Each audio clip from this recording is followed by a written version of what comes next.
Welcome to 99 TV career and jobs. నేను ప్రతిభ. AP యువత ఎదురు చూస్తున్నటువంటి జాబ్ క్యాలెండర్ మొత్తానికి ఉగాది రోజున రిలీజ్ చేశారు. ఏపీ జాబ్ క్యాలెండర్ 2026 అని నారా లోకేష్ గారు. అయితే చాలా పోస్టులు అంటే మనం అక్కడున్న యువతకి సంబంధించి చూసుకుంటే పోస్టులు చాలా తక్కువ వచ్చాయనే అభిప్రాయంతో కూడా చాలామంది ఉన్నారు. మరి వీళ్ళు రిలీజ్ చేసినటువంటి ఈ క్యాలెండర్ ఏదైతే ఉందో నిజంగానే ఈ జాబ్స్ కోసం ఎదురు చూస్తున్న క్యాండిడేట్స్కి ఎంతవరకు ఉపయోగపడుతుంది అనేది డిస్కస్ చేయడానికి ఈరోజు మనతో పాటు ఉన్నారు IAS faculty, senior journalist and analyst MG Rao garu. So సార్తో మాట్లాడి మరిన్ని విషయాలు తెలుసుకుందాం. Hello sir. మొత్తానికి ఏపీ జాబ్ క్యాలెండర్ 2026 అయితే రిలీజ్ అయింది. అయితే వాళ్ళు అనౌన్స్ చేసిన 10,060 పోస్టులకి అని మాత్రం చెప్పినప్పుడు అంతమంది ఉన్న అంత పెద్ద రాష్ట్రానికి ఈ పోస్టులు ఎంతవరకు సరిపోతాయి అనే డౌట్ని చాలామంది చెప్పుకుంటున్నారు. సో దీనికి సంబంధించి మీరేమంటారు? ఎస్ అండి, ఇప్పుడు ఆంధ్రప్రదేశ్లో ఈ మార్చి 19వ తారీఖున ఉగాది రోజున జాబ్ క్యాలెండర్ రిలీజ్ చేయడం ఇది ఒక అద్భుతం అయితే చెప్పవచ్చు. ఎందుకంటే పక్క రాష్ట్ర తెలంగాణలో జాబ్ క్యాలెండర్ ప్రస్తావనే లేదు. కానీ ఆంధ్రప్రదేశ్లో ఇప్పుడు గవర్నమెంట్ వచ్చిన 2వ సంవత్సరంలో ఈ జాబ్ క్యాలెండర్ రిలీజ్ చేయడం జరిగింది. ఈ జాబ్ క్యాలెండర్లో మొత్తం 10,060 పోస్టులు, 41 నోటిఫికేషన్లు, ఆల్మోస్ట్ 36 డిపార్ట్మెంట్స్ మనకి ఇక్కడ కవర్ చేస్తుంది. ముఖ్యంగా గ్రూప్ 1, గ్రూప్ 2 అంటే విద్యార్థులకు చాలా ఒక డ్రీమ్ అనమాట.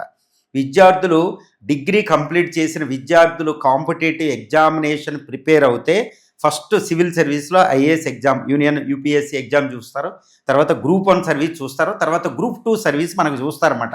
తర్వాత ఏ పోస్టులైనా వస్తాయి. కానీ ఇక్కడ డిఎస్సి ఇంక్లూడ్ అయి ఉన్నాయి, home department, police service include అయి ఉన్నాయి, వేరియస్ అదర్ డిపార్ట్మెంట్స్ కూడా. అంటే 36 డిపార్ట్మెంట్లు ఉంటాయి ఆంధ్రప్రదేశ్లో. 36 డిపార్ట్మెంట్లు కవర్ చేస్తూ 10,060 పోస్టులు ఇక్కడ రిలీజ్ చేయడం జరిగింది. కానీ నా ఒపీనియన్ ప్రకారం, as far as my mind is, my estimation, my assessment is concern, it is చాలా చాలా తక్కువ పోస్టులు అండి ఇవి. ఎందుకంటే ఆంధ్రప్రదేశ్ 1,62,000 చదరపు కిలోమీటర్లు, 5.32 కోట్ల పాపులేషను, ఆల్మోస్ట్ 26 డిస్ట్రిక్ట్స్, 79 రెవెన్యూ డివిజన్లు, వేలాది ఆల్మోస్ట్ ఈ యొక్క మనకేంటంటే ఎంఆర్ఓ లెవెల్ ఈ చూస్తాం, ఇవన్నీ ఉన్నాయి. 36 డిపార్ట్మెంట్లు ఉన్న రాష్ట్రంలో 10,060 పోస్టులు అంటే చాలా చాలా తక్కువ. నా అభిప్రాయం ప్రకారం ఏంటంటే ఈ గ్రూప్ 1ని రీసెంట్గానే 79లో 22 కొత్త డివిజన్లు, రెవెన్యూ డివిజన్లు క్రియేట్ చేయడం జరిగింది. ఇలాంటి సందర్భంలో, ఇలాంటి నేపథ్యంలో ఆర్డీఓ పోస్టులు ఎక్కువ ఉంటాయి. ఆర్డీఓలతో పాటు ఇప్పుడు పోలీస్ డిపార్ట్మెంట్ అంటే ఆల్మోస్ట్ 100 పర్సన్స్ ఉన్నారు అక్కడ. పోలీస్ డిపార్ట్మెంట్ చక్కగా పర్సన్స్ లేరు. ఎస్ఐ లెవెల్ నుంచి, కానిస్టేబుల్ నుంచి, ఈవెన్ డిఎస్పీల నుంచి, ఈవెన్ సరిపడా ఐపీఎస్లు కూడా లేని పరిస్థితి ఉంది. కాబట్టి యూనియన్ హోమ్ మినిస్టర్ని మనం ఎప్పుడు కూడా అభ్యర్థిస్తాం, ఎక్కువ ఐపీఎస్లు మాకు ఇవ్వండి అనుకుంటూ. సో ఈ సందర్భంలో గ్రూప్ 1 పోస్టులు కేవలం 91 అంటే it's a very very low అండి. ఇది ఎందుకు మరి గవర్నమెంట్ ఇవ్వలేదంటే నెక్స్ట్ ఫ్యూ ఇయర్స్ గవర్నమెంట్ ఇంకా 3 సంవత్సరాలు ఉంటే తర్వాత ఇవ్వడానికి అట్టే పెట్టారా ఏంటనేది అయితే తెలియదు. కానీ ఇప్పుడు 91 పోస్టులు మాత్రమే ఈ జాబ్ క్యాలెండర్ అనౌన్స్ చేశారు. కాబట్టి గ్రూప్ 1లో 91 పోస్టులు కాదండి, మై ఎస్టిమేషన్, మై అసెస్మెంట్ ప్రకారం మినిమం 500 పోస్టులు ఉండాలి. ఎందుకంటే పక్క తెలంగాణ రాష్ట్రం చిన్నదైనప్పటికీ ఆ తెలంగాణ రాష్ట్రంలో 564 పోస్టుల నోటిఫికేషన్ రీసెంట్గా తెలంగాణలో కంప్లీట్ అయింది. 564 పోస్టులు. మరి ఆంధ్రప్రదేశ్లో పరిస్థితి, ఒకవేళ అఫ్కోర్స్ తెలంగాణలో 2 నోటిఫికేషన్లు, అసలు ఇంతవరకు నోటిఫికేషన్ రాలేదు గత 11 సంవత్సరాలు. కానీ ఆంధ్రప్రదేశ్లో కూడా అక్కడ కూడా ఏంటంటే 100, 60, 80 ఇలాంటి పోస్టులు నోటిఫికేషన్ జరిగినాయి. కాబట్టి ఏపీలో గ్రూప్ 1 రిలేటెడ్గా ఎట్టి పరిస్థితుల్లో 500 పోస్టులు వేకెన్సీస్ ఉండాలి. మరి 91 అంటే ఇట్స్ చాలా తక్కువ అని చెప్పొచ్చు. ఇదే విధంగా ఇప్పుడు గ్రూప్ 2కి వద్దాం. గ్రూప్ 2లో ఏంటంటే మనకి ఇప్పుడున్న సమాచారం ప్రకారం ఏంటంటే ఈ జాబ్ క్యాలెండర్ ప్రకారం 750 పోస్టులు మాత్రమే గ్రూప్ 2లో ఇచ్చినట్టు తెలుస్తుంది. కానీ గ్రూప్ 2 అనేది నిరుద్యోగ విద్యార్థుల ప్రిపరేషన్లో అత్యంత కీలకం అన్నమాట. ఎక్కువ కాంపిటీషన్ ఉంటుందండి, లక్షల మంది దానికి ప్రిపేర్ అవుతూ ఉంటారన్నమాట. ఇప్పుడు విజయవాడ జగదాంబ సెంటర్ నుంచి, వైజాగ్ జగదాంబ సెంటర్ నుంచి, ఇక్కడ బెంచ్ సర్కిల్, విజయవాడ నుంచి ప్రతి సిటీలో, ఇప్పుడు రాజమండ్రి గ్రంథాలయాలు, ప్రతి డిస్టిక్ హెడ్ క్వార్టర్లో గ్రంథాలయాల్లో కాంపిటేటివ్ ఎగ్జామ్ అంటేనే గ్రూప్ 2. తర్వాత ఏదైనా ఎగ్జామ్, ఈవెన్ యూనివర్సిటీలో కూడా, ఆంధ్ర యూనివర్సిటీ, ఏ యూనివర్సిటీ చూసినా.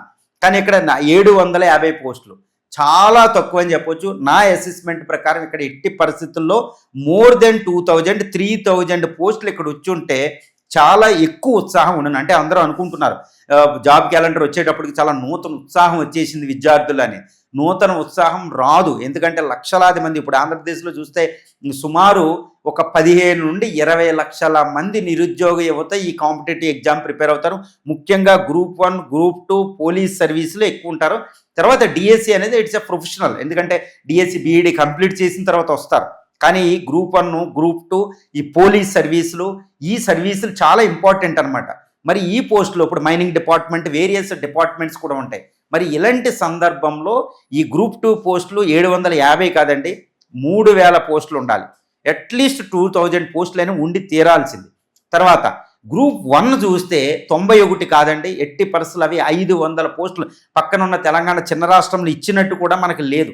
91 అంటే చాలా, ఎందుకు ప్రిపేర్ అవ్వాలి ఇది అని సరైన విద్యార్థులు దానికి అప్లై కూడా చేయలేని ఒక డిస్కరేజ్మెంట్ ఆ పోస్టుల నెంబర్ ఆఫ్ వేకెన్సీస్ చూస్తే మనకు తెలుస్తుంది అనమాట. దాంట్లో మళ్ళీ డివిజన్ వాళ్ళుగా మల్టీ జోన్ తీసేసి రిజర్వేషన్ కేటగిరీలు చూస్తే కొన్ని రిజర్వేషన్ల పోస్టులు కూడా కనపడవండి, అలాంటి పరిస్థితి. కాబట్టి ఈ నోటిఫికేషన్ గ్రూప్ 1లో 500 ఉండి గ్రూప్ 2లో 3000 పోస్టుల దాకా ఉంటే అది ఉత్సాహం రేకెత్తించి అద్భుతంగా ఉన్న అప్పుడు జాబ్ క్యాలెండర్ ఉగాది నిజంగా చాలా బాగుండని చెప్తాను. అదేవిధంగా హోమ్ మినిస్టర్ ఇప్పుడు పోలీస్ డిపార్ట్మెంట్లో కూడా 1750 పోస్టులు అంటే చాలా చాలా తక్కువ అండి. ఎందుకంటే అక్కడ సెంట్రల్ గవర్నమెంట్ కూడా పోలీస్ డిపార్ట్మెంట్ కాస్త నిధులు వస్తూ ఉంటాయి. తర్వాత డిఎస్సికి యూనియన్ ఇప్పుడు education policy, national education policy 2020 చూసినా ఇవి చూసినా మనకేంటంటే చాలా ఎక్కువ నిధులు గవర్నమెంట్ నుంచి వస్తాయి. కాబట్టి ఎడ్యుకేషన్ అనేది కేవలం ఏపీ గవర్నమెంటే పెట్టదు. కాబట్టి డిఎస్సి నోటిఫికేషన్ ఇంకా ఎక్కువ పోస్టులు ఉండాలి. ఎందుకంటే ఇప్పటికే బీఈడి కంప్లీట్ చేసిన లక్షలాది మంది they are eagerly waiting for the DSC అండి. చాలా తక్కువ డిఎస్సి. ఈవెన్ పోలీస్ డిపార్ట్మెంట్ కూడా అండర్ పర్సన్స్ ఉన్నారు ఏ పోలీస్ స్టేషన్ చూసినా. కాబట్టి కానిస్టేబుల్, ఎస్ఏ లెవెల్ పోస్టులు ఇంకా ఎక్కువ ఉండవలసింది. అందరూ అనుకుంటారన్నమాట ఇదేంటి ఏదో జాబ్ నోటిఫికేషన్ రాక వచ్చింది, ఈయనేంటి తక్కువ చెప్తున్నారంటే కాదండి. ఇప్పుడు లక్షలాది మంది ప్రిపేర్ అయ్యేటప్పుడు ఎంత తక్కువ పోస్టులు రావడం అనేది ఉత్సాహం వచ్చేసిందంటే ఇప్పుడు వాళ్ళు కొట్టుకుని ఎంత కాంపిటీషన్ వెళ్ళినా ఫైనల్గా పోస్టులు వచ్చేది ఎంతమంది అనేది క్వశ్చన్ వస్తుంది. కాబట్టి ఈ నోటిఫికేషన్ అనేది చాలా తక్కువ పోస్టులతోనే నోటిఫికేషన్ వచ్చిందని అయితే నేను చూస్తాను. సో ఇప్పుడు ఆల్మోస్ట్ 2 years కంప్లీట్ అవుతుంది. ఇంకొన్ని మంత్స్లో కూడా కొత్త గవర్నమెంట్ అనేది ఫామ్ అయ్యి ఇప్పటికైతే ఫస్ట్ టైం వీళ్ళు జాబ్ క్యాలెండర్ని రిలీజ్ చేశారు. సో ఎవ్రీ ఇయర్ చేసే అవకాశం ఉందా? ఇంకో డౌట్ ఏంటంటే చాలామంది కూడా ఇంత లేట్గా చేశారు ఒకటి, ఇంత తక్కువ పోస్టులు ఇచ్చినట్టు కూడా మీరు అన్నట్టు తక్కువ పోస్టులు ఇచ్చినప్పుడు దీనికి ఆల్టర్నేట్గా మరి ఏం చేస్తారు వాళ్ళు? మిగిలిన పోస్టుల పరిస్థితి ఏంటి, లేకపోతే అంతమంది యువత పరిస్థితి ఏంటి? ఎస్ అండి, ఇప్పుడు ఫస్ట్ ఇంపార్టెంట్ క్వశ్చన్ ఏంటంటే ఇప్పుడు 2025 మార్చి 19 ఉగాదిన జాబ్ క్యాలెండర్ రిలీజ్ చేశారు. లోకేష్ గారు చెప్పేది ఏంటంటే నేను యువగాళంలో ఎలక్షన్ క్యాంపెయిన్లో ఉండగా యువగాళంలో నేను విద్యార్థుల సాధక బాధకాలు విన్నాను, వాళ్ళందరూ డిమాండ్ చేశారు, ఇప్పుడు నేను వాళ్ళ కోరికలు ఫుల్ఫిల్ చేయడానికి జాబ్ క్యాలెండర్ రిలీజ్ చేస్తాను అనుకుంటూ ఆయన జాబ్ క్యాలెండర్ రిలీజ్ చేశారు. It's a very very delightful for every one. But however ఒక్క విషయాన్ని మనం గమనించాలి. ఇప్పుడు గవర్నమెంట్ 2023 డిసెంబర్లో ఆల్మోస్ట్ గవర్నమెంట్ వచ్చింది. 2000 అంటే 2వ సంవత్సరం కంప్లీట్ అవ్వబోతుంది. ఇలాంటి 2వ సంవత్సరం కంప్లీట్ అవ్వబోయిన సందర్భంలో జాబ్ క్యాలెండర్ వచ్చింది. ఇప్పటికే 1 year లాస్ అయ్యాం. 1 yearలో ఆ పాతవి ఇప్పటికీ కోర్టు కేసులు ఉన్నాయి. గ్రూప్ 1 ఉంటుందో లేదో తెలియదు, 2018 ఏమైందో తెలియదు, మాస్ కాపింగ్. ఇప్పుడు గ్రూప్ 1 ఏపీపీఎస్సీ, టీజీపీఎస్సీ అంటేనే దారుణమైన ఆరోపణలు, కోర్టు కేసులు అండి. ఒక్క నోటిఫికేషన్ వస్తే ఒక్కటి కూడా సవ్యంగా అయింది లేదు. ఇప్పుడు జాబ్ క్యాలెండర్ రిలీజ్ చేయడం కాదు, అఫ్కోర్స్ జాబ్ క్యాలెండర్ ఇప్పుడు లోకేష్ గారు చెప్పేది ఏంటంటే జాబ్ క్యాలెండర్ రిలీజ్ చేస్తాం, 41 డిపార్ట్మెంట్లు కవర్, 41 నోటిఫికేషన్లు వస్తాయి. టైం అంటే విత్ ఇన్ స్టిపులేటెడ్ టైంలోనే ఈ నోటిఫికేషన్ ఫస్ట్ నోటిఫికేషన్ నుంచి చివరి పోస్టింగ్ ఇచ్చేంతవరకు కంప్లీట్ చేస్తాం 1 yearలోనే అనుకుంటూ చెప్పారు. కానీ ఇంతవరకు ఎప్పుడూ కూడా అది జరగలేదు. కాబట్టి ఇప్పుడు లోకేష్ గారు చెప్పింది జరిగిపోతే మాత్రం ఈ విల్ బీ ఇన్ హిస్టరీ అండి. హిస్టరీలో ఆయన చరిత్రలో నిలిచిపోతారన్నమాట విద్యార్థుల మనసుల్లోనైతే నేను చెప్తాను. తర్వాత ఇంకోటి ఏంటంటే జాబ్ క్యాలెండర్ 5 సంవత్సరాల పరిపాలనా కాలంలో ఎన్ని జాబ్ క్యాలెండర్ 5 సంవత్సరాలు మీరు ఇచ్చారు అనేది క్వశ్చన్. ఎందుకంటే జాబ్ క్యాలెండర్ 1 సంవత్సరం రిలీజ్ చేయడం, పక్కన పెట్టేయడం. పక్కనున్న తెలంగాణలో జాబ్ క్యాలెండర్ని పెట్టారు, అది డ్రాఫ్ట్ స్టేజ్లోనే ఉంది. లక్షలాది మంది రోడ్లు దిల్సుఖ్ నగర్, అశోక్ నగర్లో రోడ్ల మీదకి వస్తారు, అది ఎవరు. కానీ డిమాండ్ అనేది స్టూడెంట్ల నుంచి వస్తాయి. కానీ ఏపీలో ఇప్పుడు కోరుకునేది ఏంటంటే ఏపీ విద్యార్థులు ఇప్పుడు జాబ్ క్యాలెండర్ ఇచ్చారు, ఇది May 15th నుంచి నోటిఫికేషన్లు వస్తాయి, టైం ఫ్రేమ్లో కంప్లీట్ చేస్తారు. మళ్ళీ నెక్స్ట్ ఇయర్ ఏంటి, మళ్ళీ నెక్స్ట్ ఇయర్ ఏంటి, మళ్ళీ నెక్స్ట్ ఇయర్ ఏంటి అంటే జాబ్ క్యాలెండర్ అనేది ప్రతి సంవత్సరం క్రమం తప్పకుండా రావాలి యూపీఎస్సీ లెవెల్లో. అంటే what they want is on par with UPSC, APPSC, ఇటు టీజీపీఎస్సీలో కూడా ఏపీపీఎస్సీ సక్రమంగా ప్రతి సంవత్సరం జాబ్ క్యాలెండర్ ముందే ఇవ్వాలి. ఇప్పుడు చూడండి, ఇప్పుడే మార్చిలో 19th ఇచ్చేసి మే 15th నుంచి నోటిఫికేషన్, ఇప్పుడు కూడా చాలా తప్పు జరిగింది. యూపీఎస్సీలో అక్కడ చూస్తే మనకి జాబ్ క్యాలెండర్ నెక్స్ట్ ఇయర్ వచ్చే 2027 వచ్చే నోటిఫికేషన్ కూడా మనకి రెడీగా ఉంటుంది 2026లో. నెక్స్ట్ ఇయర్ ఫిలిమ్స్ ఎప్పుడో కూడా ఇక్కడ రెడీగా ఉంటుంది. మెయిన్స్ ఎగ్జామ్ ఎప్పుడు, ఇంటర్వ్యూలు ఎప్పుడు ఎవ్రీథింగ్ ఆన్ ది మనకి ఎప్పుడు వెబ్సైట్లో ఉంటుంది. ఆ విధంగా ఏపీపీఎస్సీ ఎందుకు చేయలేకపోతుంది అంటే, ఇప్పుడు లోకేష్ గారు ప్రధానంగా ఎక్కడ పెట్టాలి అంటే, ప్రతి సంవత్సరం గవర్నమెంట్ అన్ని డిపార్ట్మెంట్ నుంచి కలెక్షన్ చేసి ఎన్ని వేకెన్సీస్ ఉన్నాయో సెక్రటరీలో జీఏడీలో రావడం, అక్కడ పెట్టడం, దానికి ఒక వింగ్ అనేది సెక్రటరియట్లో క్రియేట్ చేయాలి. దాన్ని మళ్ళీ ఏపీపీఎస్సీకి పబ్లిక్ సర్వీస్ కమిషన్కి లింకప్ చేయాలి. ఈ కోఆర్డినేషన్ అక్కడ లేదు, అదొకటి ముఖ్యంగా. తర్వాత అపొలిటికల్గా ఉండాలి, అన్ని పొలిటికల్ లింక్ అయ్యి ఉండకూడదు. ఎందుకంటే ఎగ్జామ్ అవుతే అసలు ఏపీపీఎస్సీ తీసుకునే విషయాల్లో గవర్నమెంట్కి సంబంధం ఉండదండి, కానీ ఏది వచ్చినా గవర్నమెంట్ అడుగుతారు. కాబట్టి గవర్నమెంట్కి అయినా అది సక్రమంగా జరిగితే గవర్నమెంట్కే క్రెడిట్, సక్రమంగా జరగకపోతే గవర్నమెంట్కి డిస్క్రెడిట్ అయిపోతుంది. బట్ ఇది చాలా తప్పు, ఎందుకంటే APPSC is the constitutional body, దానికి అంటూ రాజ్యాంగ భద్రత ఉంది. ఏ తప్పు చేసినా దానికి ఆపాదించాలి, అది జరగడం లేదు. ఇది మనం రీసెంట్గా గ్రూప్ 1 కోసం ఎడ్యుకేషన్ జరిగేటప్పుడు విజయవాడలో మనం చూస్తూనే ఉన్నాం అనమాట. గ్రూప్ 2 పోస్ట్పోన్ అవ్వడం ఇవన్నీ, కానీ అక్రమంగా ఏపీపీఎస్సీ పెట్టేయడం, ఇక గవర్నమెంట్కి ఇబ్బంది అవ్వడం, ఇవంతా మనం చూసాం. కాబట్టి విద్యార్థులు కోరుకునేది ఏంటంటే, ప్రతి సంవత్సరం క్రమం తప్పకుండా ఫ్రీక్వెంట్గా నోటిఫికేషన్ ఇవ్వాలి. నెంబర్ 1, సఫిషియంట్ పోస్టులు ఇవ్వాలి. తర్వాత స్టిపులేటెడ్ టైం పీరియడ్లో నోటిఫికేషన్ కంప్లీట్ అవ్వాలి.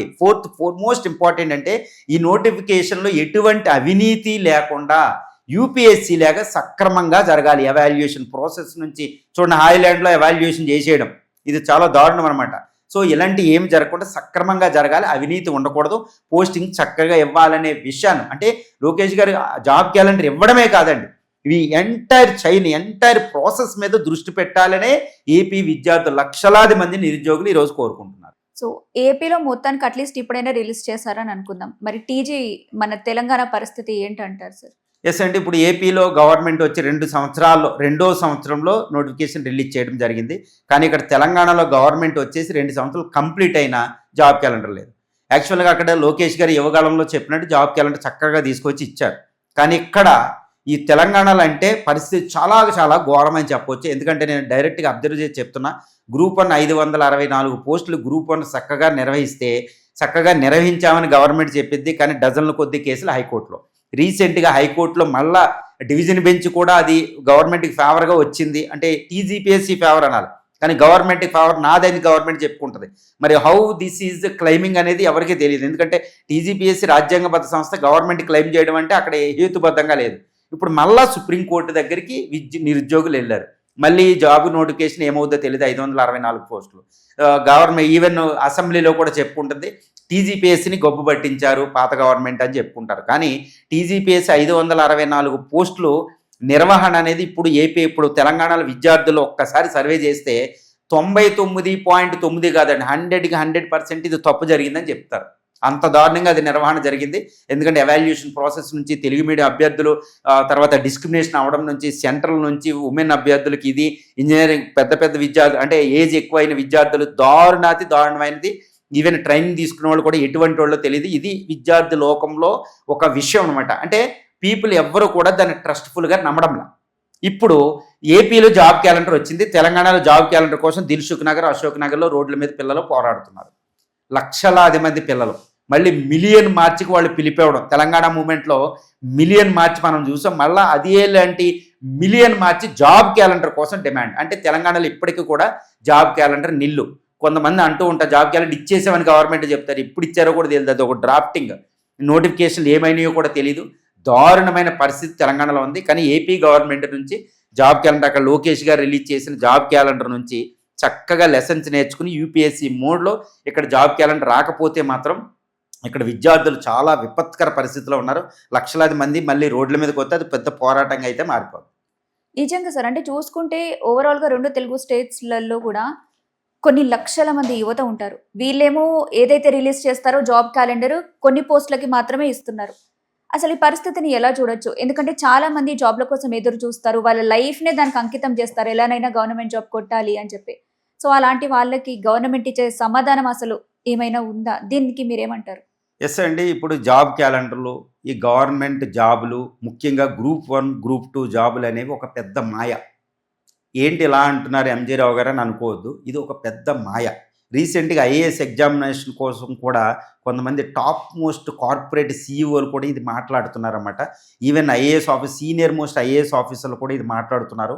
ఎంతటి దారుణం అంటే ఎందుకు మాయ అని చెప్తున్నానంటే, ఇప్పుడు ఏపీ తెలంగాణ కలిపితే ఆల్మోస్ట్ పాపులేషను సుమారు 11 కోట్లు, అంటే మోర్ దెన్ 100 మిలియన్, 10 కోట్ల మంది పాపులేషన్ మించి ఉంటారు. ఇందులో నిరుద్యోగ యువత అంటే ముఖ్యంగా సివిల్ సర్వీసెస్, గ్రూప్ 1 గ్రూప్ 2 వీటికి ప్రిపేర్ అయ్యే వాళ్ళే, ముఖ్యంగా పోలీస్ సర్వీస్ వీటికి డిఎస్సిని పక్కన పెడితే వీటికి ప్రిపేర్ అయ్యే అభ్యర్థులు సుమారు 50 లక్షల మంది స్టూడెంట్లు. అంటే టీజీపీఎస్తోనే సుమారు 20 లక్షల మంది రిజిస్ట్రేషన్ అయింది. ఏపీపీఎస్తో రిజిస్ట్రేషన్ అంటే మిగిలిన వాళ్ళు అన్నీ కలిపితే ఏపీ తెలంగాణలో 50 లక్షల మంది నిరుద్యోగ యువత ఏది డిగ్రీ కంప్లీట్ చేసి, గ్రాడ్యుయేషన్ కంప్లీట్ చేసి వాళ్ళు 50 లక్షల మంది, 5 million population, 5 million unemployed youth ఇప్పుడు ఈరోజు group 1 group 2 civil service prepare అవుతున్నారు. ఇది ఒక మాయ అని అయితే నేను చెప్తాను. ఇది ఎవ్వరూ చెప్పడం లేదు. ఏ పొలిటీషియన్, ఏ సీఎం గారు కూడా ఎవ్వరూ కూడా ఈ నగ్న సత్యాన్ని స్టూడెంట్లకు చేరలేకపోతున్నారు. ఈ సత్యాన్ని ముందు వాళ్ళు చెప్పాలి. రేవంత్ రెడ్డి గారైనా, చంద్రబాబు నాయుడు గారైనా, లోకేష్ గారైనా, బట్టి విక్రమ్ ఎవరైనా ఈ నగ్న సత్యాన్ని ఎందుకు చెప్పలేకపోతున్నారు? ఏంటి మాయ అంటే నిజంగా చెప్తున్నానంటే ఆ సైకిల్ నుంచి, ప్రాసెస్ నుంచి నేను కూడా దాటుకుని వచ్చినవాడిని. అన్నీ చూసి చెప్తున్నా. యూపీఎస్సీ ఐఏఎస్ ఇంటర్వ్యూలు, 3 ఐఏఎస్ ఇంటర్వ్యూలకు వెళ్ళి కూడా ఇంటికాడ కూర్చోవలసి వచ్చింది. తర్వాత ఏదో జాబ్ కొట్టుకుని అదో ఒక రకం, ఏదో ఒక లోకం అనమాట. ఏ జాబ్ వస్తో అసలు సుమారు గ్యాంబ్లింగ్ అనమాట. మన జీవితాన్ని, ఒక అమూల్యమైన జీవితాన్ని, వాల్యుబుల్ లైఫ్, ఒక జీవిత కాలాన్ని తీసుకెళ్ళి మనం ఏంటంటే ఈ గ్యాంబ్లింగ్లో ఆడుతున్నాం అనమాట. అందరూ లాటరీ ఆడొద్దు, బెట్టింగ్ ఆడొద్దు అని చెప్తారు. కానీ జీవితాన్నే బెట్టింగ్ ఆడుతుంటే 5 మిలియన్ పీపుల్, 50 లక్షల మంది, మరి ఎందుకు మీరు మాట్లాడడంలే? ఈ నగ్గన సత్యాన్ని పీపుల్కి ఎందుకు చెప్తున్నారు? ఇప్పుడు ఏమంటున్నారు?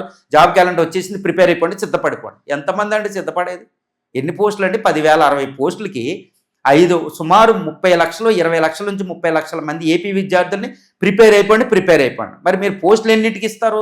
10,000, 60 మందికి ఇస్తారు. మరి మిగిలిన వాళ్ళు తెలంగాణలో కూడా అంతే. సీఎం లెవెల్లో సీఎం గారు కూడా మీరందరూ లైబ్రరీలు పట్టుకుని ప్రిపేర్ అయిపోండి. అరే 30 లక్షల మంది తెలంగాణ నిరుద్యోగ యువత ఇక్కడ 560 ముందు 1000 పోస్టులకి ప్రిపేర్ అవుతాయి. మరి మిగిలిన వాళ్ళు ఏంటి? మరి మన కొడుకులు పెద్ద పెద్ద ఐఏఎస్ ఆఫీసుల్లో వీళ్ళు పొలిటీషియన్స్, మన కొడుకులు పిల్లలు ఎవరిని కూడా మీరు అక్కడ కూర్చోబెట్టరండి. గ్రూప్ 1 గ్రూప్ 2 సివిల్ సర్వీస్ కూడా కూర్చోబెట్టరు. మీరు కావాలంటే సివిల్ సర్వెంట్ పట్టుకొచ్చి పెళ్లిళ్ళు చేస్తారు, అంతేగాని వాళ్ళని మాత్రం మీరు ప్రిపేర్ చేయరు. ప్రిపేర్ చేసిన 1 year 2 years టైం ఇస్తారు, మిగిలిన తర్వాత పంపించేస్తారు ప్రైవేట్ సెక్టర్. మరి వీళ్ళకి నగ్గన సత్యాన్ని ఒకటి చెప్పడంలే. ఆ నగ్గన సత్యాన్ని మాత్రం చాలా బెటర్గా, చాలా చేదుగా ఉంటుంది, అంటే చాలా హార్డ్గా ఉంటుంది. కానీ మీరు నిరుద్యోగ 50 లక్షల మంది ఏపీ తెలంగాణ విద్యార్థులు జీర్ణించుకోవాల్సిందే. ఏంటంటే government posts are very limited, very limited, చాలా తక్కువ. మీకు 1% నిరుద్యోగ యువతకు కూడా గవర్నమెంట్ జాబులు ఇచ్చే పొజిషన్లో లేదు. ఇప్పుడు తెలంగాణ, ఏపీ గవర్నమెంట్లు ఈ విషయాన్ని, నగ్గన సత్యాన్ని పీపుల్కి చెప్పాలి. బాబు, గవర్నమెంట్ జాబులు, జాబ్ క్యాలెండర్ ఇచ్చినా ఏది ఇచ్చినా ఇంతే ఉంటాయి, ఎక్కువ పోస్టులు రావు. మిగిలిన వాళ్ళు గవర్నమెంట్ తప్పకుండా మీరు ఆల్టర్నేటివ్ చూసుకోండి. ఇది వైకుంఠపాళి లాంటిది, గ్యాంబ్లింగ్ లాంటిది. అందరికీ పోస్టులు మేము ఇచ్చే పొజిషన్లో లేము.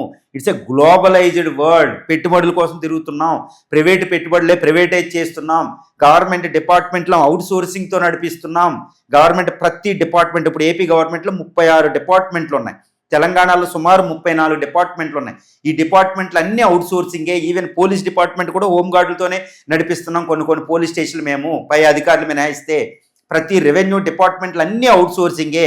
కీలకమైన పోస్టులన్నీ అవుట్ సోర్సింగే ఉన్నాయి, కాబట్టి మేము ఇవ్వలేము. కాబట్టి అని ఆ నగ్గన సత్యాన్ని చెప్పి, బాబు విద్యార్థులు మీరు గవర్నమెంట్ జాబ్ను ఒక ఆప్షన్గా చూడండి, ఒక ఆప్షన్గా మాత్రమే చూడండి. ఇదే జీవితం అనుకుని మీరు చూడొద్దు అనే ఒక మాయని బయట పెట్టాలి. ఈ భ్రమలోంచి విద్యార్థులను బయట తెప్పించాలి. ఎందుకంటే నేను చూస్తున్నానంటే డిస్టిక్ లైబ్రరీల నుంచి, చిన్న లైబ్రరీలు, యూనివర్సిటీ సెంటర్ నుంచి వాళ్ళు నిజంగా ఎడ్యుకేషన్ చదివేది గ్రూప్ 1 గ్రూప్ 2 సివిల్ సర్వీసు, ఈ పోలీస్ పోస్టులు, ఈ పోస్టుల కోసమే. మీరు ఇచ్చే పోస్టులు చూస్తే ప్రతి సంవత్సరం ఎవరు చేసిన అన్యాయంగా జరిగితే కోర్టు కేసులో ఉంటుంది. ఎప్పుడు తన యొక్క అంటే విద్యార్థి 21 సంవత్సరాలకి గ్రూప్ 2 రాసి, గ్రూప్ 1 రాసి, సివిల్ సర్వీస్ రాసి అర్హత వస్తే మీరు తర్వాత రిజర్వేషన్లు మినహాయింపులు పోను 35 సంవత్సరాల దాకా ఆయన ప్రిపేర్ అవుతే 15 సంవత్సరాల కాలంలో మీరు ఎన్ని నోటిఫికేషన్లు ఇస్తున్నారు, ఎన్ని పోస్టులు ఇస్తారు? చాలా ఘోరమండి ఇది. అందువల్ల ఏంటంటే గవర్నమెంట్లు, నేను విద్యార్థులు చెప్పేది ఒకటే, గవర్నమెంట్లు మీకు పోస్టులు ఇచ్చే పొజిషన్లో లేవు, వాళ్ళ ఆ నగ్న సత్యాన్ని మీకు చెప్పరు. కాబట్టి మీరు సత్యం ఏంటంటే గ్రూప్ 1, గ్రూప్ 2, సివిల్ సర్వీసులు, పోలీస్ డిపార్ట్మెంట్ అన్నిటికీ ప్రిపేర్ అవ్వండి. It's your right. ఓకే, మీ డ్రీమ్ను ఫుల్ఫిల్ చేసుకోవాలి, కానీ ప్రిపేర్ అవ్వండి, సిన్సియర్గా ప్రిపేర్ అవ్వండి. కానీ ఒక్కటే సజెషను, ఆల్టర్నేటివ్ లేకుండా మీరు ప్రిపేర్ అవ్వద్దు. ఒకవేళ ఇది రాకపోతే నాకు ప్రైవేట్ జాబ్ ఉంది, ఒకవేళ రాకపోతే ఈవెన్ ఎంబీబీఎస్ గ్రాడ్యుయేట్స్ కూడా, ఈవెన్ ప్రొఫెషనల్ ఐఐటిఎన్స్ కూడా మొత్తం అంతా వదిలేసి ఇదే జీవితాన్ని ప్రిపేర్ అవుతారు. ఫైనల్గా వెళ్ళి అక్కడ మళ్ళీ సర్వీస్కి వెళ్ళలేని పరిస్థితి, అవమానాలు, ఘోరం, ఎన్నో ఘోరాలు, పెళ్ళిళ్ళు, సోషల్ లైఫ్లో ఒక పార్ట్ కూడా అవ్వలేని పరిస్థితి ఉంది. ఈరోజు అశోక్ నగర్లో 40 సంవత్సరాల యువకులు కూడా నిరుద్యోగులు పెళ్ళిళ్ళు అవ్వకుండా ముసలి వయసు వచ్చేసినట్టు తిరుగుతూ ఉండే అశోక్ నగర్లో మనం యువతను చూస్తాం. ఘోరంగా పరిస్థితి ఉందన్నమాట హైదరాబాద్. అందుకనే ఆల్టర్నేటివ్ లేకుండా గ్రూప్ 1, గ్రూప్ 2 వీటికి ప్రిపేర్ అవ్వకండి. గవర్నమెంట్ మీకు నిజం చెప్పదు, ఇది ఒక మాయద, మేము ఇచ్చేస్తాం, మేము జాబ్ రాగానే లక్షల పోస్టులు, తెలంగాణలో 2 లక్షల పోస్టులు అంట సంవత్సరానికి. ఎక్కడండి ఏవవి? ఎంతటి దారుణాలు ఉంటాయి. కాబట్టి ఈ నగ్న సత్యం ఇది. కాబట్టి ఆల్టర్నేటివ్ లేకుండా ఇవి ప్రిపేర్ అవ్వద్దు, ఇవి మీకు రావు, వచ్చినా కొంతమందికే వస్తాయి. కాబట్టి మీరు ఫుల్ ఫ్లెడ్జ్డ్ ప్రిపేర్ అవ్వండి, కానీ ఆల్టర్నేటివ్ లేకుండా ప్రిపేర్ అవ్వద్దు. ఇది జీవిత సత్యాలండి ఇవి. ఇది మాత్రం అందువల్ల ఒక మాయ. ఏ చీఫ్ మినిస్టర్లు అందరూ కూడా ముందు ఇది చెప్పాలి, మీకు వచ్చే పోస్టులు తక్కువ, ప్రైవేట్ సెక్టర్ వీటిలో ఉన్నాయి, మేము ప్రైవేట్ పెట్టుబడులు చేస్తున్నాం, ఇవన్నీ చెప్పండి. ఇది ఒక భ్రమ, ఈ మాయలో వద్దు, ప్రిపేర్ అవ్వండి, కానీ ఆల్టర్నేటివ్ చూసుకోండి అనే ఒక భ్రమలోంచి, వాళ్ళ మెయిన్ భ్రమలోంచి బయటికి తీసుకొచ్చి మాయాదాన్ని చూపించాలి. ఇది విద్యార్థులు తనముకు తాము తీసుకోలేరు. కానీ విద్యార్థులు కూడా ఒకటి అనుకుంటారన్నమాట, నన్ను ఆల్టర్నేటివ్ చూసుకోమన్నారంటే నాకు సివిల్స్ రాదా, నాకు గ్రూప్ రాదా, గ్రూప్ 2 రాదా అనుకోకండి, మీకు వస్తాయి, కానీ మేలెంచి కీడెంచాలి. ప్రిపేర్డ్ ఫర్ ది వర్స్ట్ అనే సామెత ఉంటుందన్నమాట. కాబట్టి ఇది ఆల్టర్నేటివ్ చూసుకునే రండి. నా జీవిత ఇది కూడా, నేను కూడా ఒక పల్లెటూరు నుంచి వచ్చాను, ఇంగ్లీషు నేర్చుకుని ఐఏఎస్ ఇంటర్వ్యూకి వెళ్ళడం జరిగింది. 3 ఐఏఎస్ ఇంటర్వ్యూలు చేసి వచ్చినా రాకపోవడం, కానీ అదే టైంలో ఒక స్టేట్ గవర్నమెంట్ జాబ్ కొట్టుకోవడం, దాంట్లో కొన్ని రోజులు ఉండడం, అది కూడా నాకు నచ్చదు. ఎందుకంటే సివిల్ సర్వీస్ ఐఏఎస్ అవ్వాలంటే అది కూడా నాకు నచ్చదు. కాబట్టి మళ్ళీ వచ్చి ఈ ఫీల్డ్, ఆ ఫీల్డ్, ఈ ఫీల్డ్ ఈ చేయడం అనమాట.